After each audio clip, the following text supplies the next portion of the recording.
morning. Welcome to Amy's Table.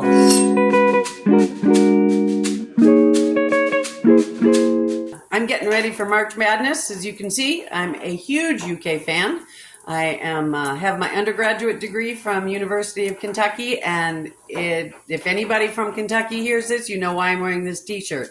It is March Madness. Again, I have my baseball cap on because I refuse to wear a hairnet. This morning, I am going to make for you my mother's French toast.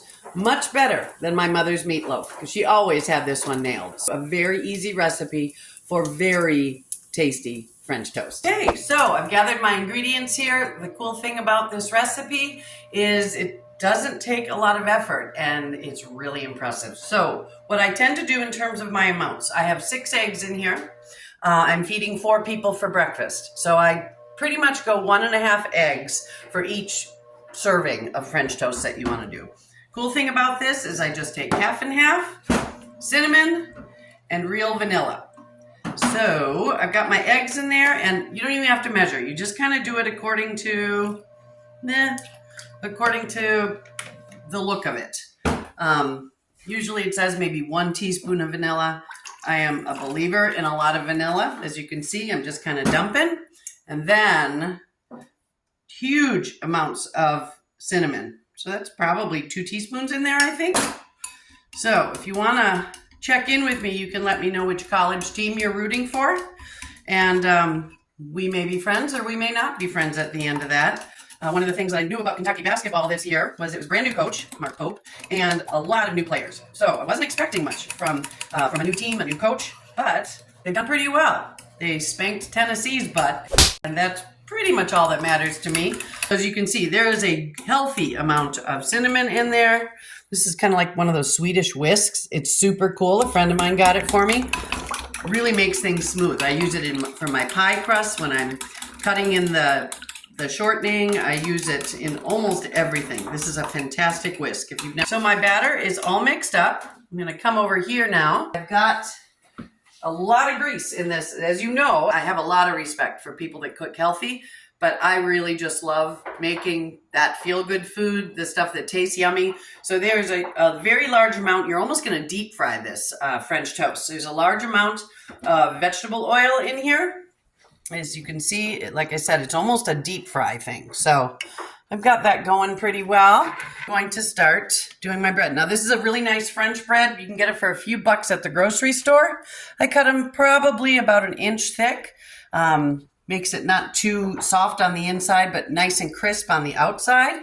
So you just lay your French toast or your bread in here. Make sure it's nice and coated. It gets a little messy transferring from bowl to pan. But see how, and you want your grease to be nice and hot, but doesn't make it too mushy on the inside.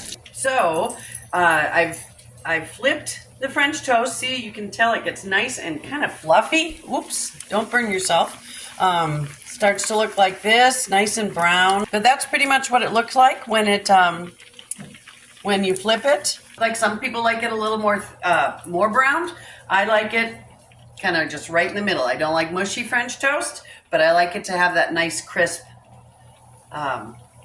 outside. One of the nice things about this is I can do it up ahead of time and stick it in the oven on warm.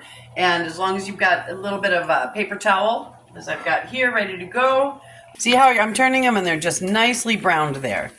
So I'm going to let it go maybe about 15 more seconds on this side, and we'll serve it up.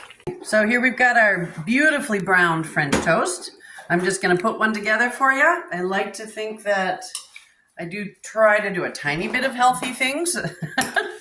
Not always, but at least we have a serving of fruit on there. Then I'm going to put a little powdered sugar because that makes it really pretty. Isn't that pretty?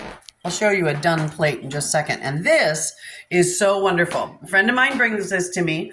It is pure maple syrup out of Luck, Wisconsin. She gets 2 cases of it a year, and I must be a very good friend because this is a second bottle she's given me. So it's a little runny, but if you're interested, I can try to find the name of the family. But isn't that beautiful? And I'll show you what else I'm serving with it in a little bit. Enjoy! Okay, somebody's got to eat that right away.